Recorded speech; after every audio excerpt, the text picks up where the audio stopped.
Alright, today we're going to be installing keyless entry into the MR2. Alright, here are the items that you need.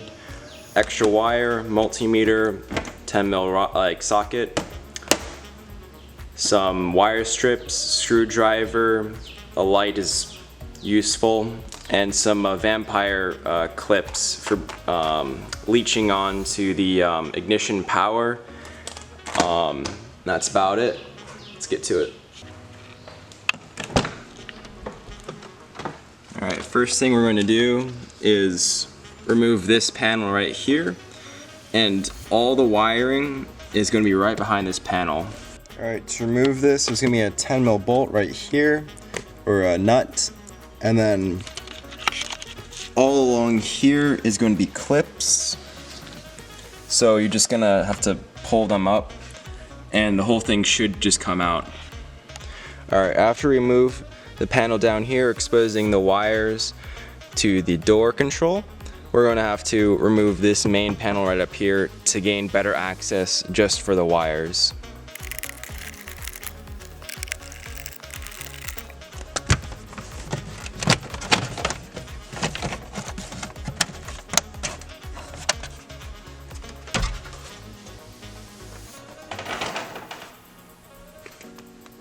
Alright, now we're going to have to remove this metal panel right here.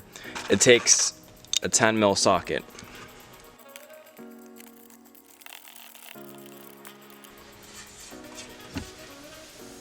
Alright, now that we got our panels off, all we got to worry about is wiring.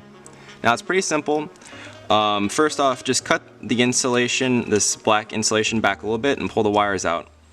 The two wires that you have to worry about is the red and black and the green and black.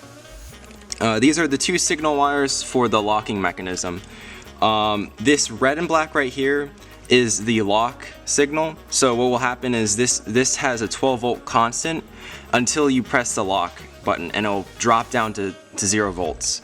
This is a negative pull down system. So if you need to look in the wiring diagrams for a different lock, this is a negative pull down. And so the red and black will pull down to 0 volts when you lock. This is the red one's the lock one, and the green one's open. Okay, so at least in this diagram for the model I have, this white one will go to the lock, and the red and black, or the white and black, will go to the green and black. Okay. The two other wires you have to worry about in this unit are these yellow wires and the black wire. These two right here.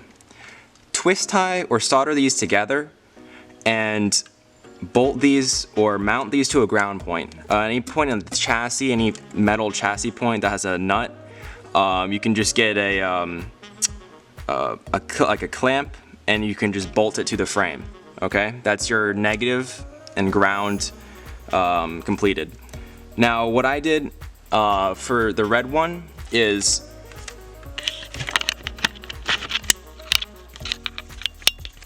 I just got a fuse tap.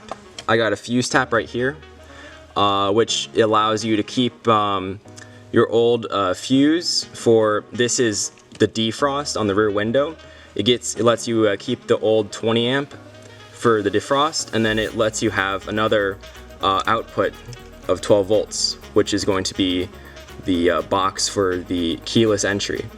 And I put a 10 amp fuse on that. So that's the wiring done for the box. All that is left to do is just take the box somewhere and put it someplace that's out of the way and out of the footwell. So I was going to just tuck it up in there with some double-sided tape so it will stop it from rattling. Here's the wiring diagram I used.